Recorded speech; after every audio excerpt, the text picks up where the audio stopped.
大家好，欢迎收听新一期的5分钟中文。5分钟中文是一档每周末更新的中文播客，面向中高级中文学习者，用自然的中文跟大家聊中国语言文化，还有生活中一些有意思的话题。除了各大播客平台，您也可以在 YouTube 上收听带字幕的5分钟中文，欢迎大家观看和收听。这个周末，我刚刚结束了为期10天的中亚之旅，回到了中国。说实话，在出发之前，我对中亚并没有什么特别具体的印象。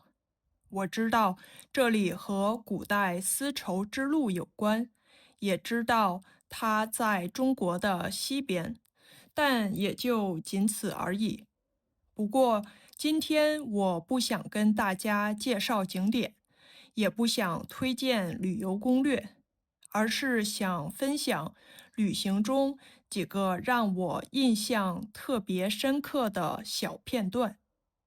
第一个让我印象深刻的事情，就是中亚的日本游客比我想象的多得多。其实，在出发之前，我跟我的日本老师说，我要去中亚旅行。他觉得中亚是一个非常小众的旅游目的地，身边好像也没有什么人去过。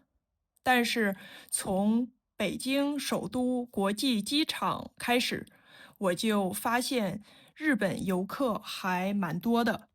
首先，登机的时候，我就发现同一个航班上有一个日本旅游团，而且人数还不少。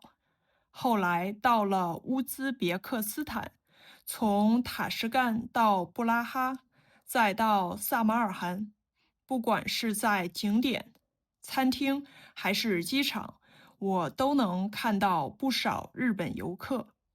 还有一个很有意思的小插曲：6月13号晚上，在布哈拉著名的卡良宣礼塔附近，我因为拍照，跟一位日本女生用日语进行了简单友好的交流。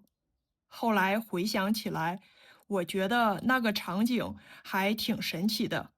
可能我们两个都没想到，会在乌兹别克斯坦的一座古城里有这样一段短暂的交流。第二个让我印象深刻的事儿，是中亚人的热情和友好。如果大家来过中国，可能会知道，有时候外国游客会被邀请一起拍照。这次在乌兹别克斯坦，我自己也遇到了这样的事儿。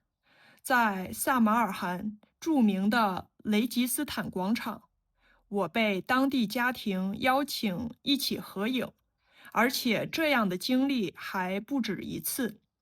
还有一次也是在雷吉斯坦广场，当时我正一个人坐在那里欣赏广场，两位当地的学生朝我走了过来，他们先试探着问我会不会说英语，得到肯定回答以后，他们告诉我，他们的英语老师布置了一项作业，需要采访一个会说英语的外国人，并且把对话录下来。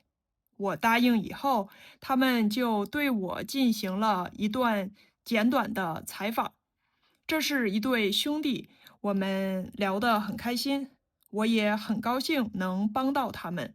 等他们走远以后，我才突然想起来，应该问他们可不可以把采访的视频也发给我。如果能把那段视频保存下来，一定会是一个非常珍贵的纪念。就有一点儿小遗憾。不过让我印象深刻的不只是景点里的经历，还有一个让我印象深刻的瞬间，是在塔什干的一家本地餐厅。当时有几个乌兹别克家庭正在聚餐，现场有卡拉 OK 音乐，也有人在跳舞。我妈妈当时看着当地人载歌载舞，自己也在旁边跟着节奏跳了起来。旁边的一位女士看到以后，直接拉着她一起跳。我妈妈跳得很开心，现场的气氛也特别好。我还用手机把这一幕记录了下来。其实，旅行中最珍贵的回忆，往往不是某个著名景点，而是这些人与人之间短暂却真实的相遇。多年之后，我大概还会记得在布哈拉古城用日语交流的那个傍晚，会记得雷基斯坦广场采访我的那对兄弟，也会记得热情邀请妈妈一起跳舞的那位女士。那今天就跟大家聊到这里，希望以后有机会可以继续跟大家分享这次中亚旅行中的更多经历。如果您喜欢5分钟中文，欢迎您订阅、分享、转发，让这个节目能帮助更多的中文学习者。如果您想支持我，节目描述栏下方有各种支持链接。感谢您的收听，我们下期再见。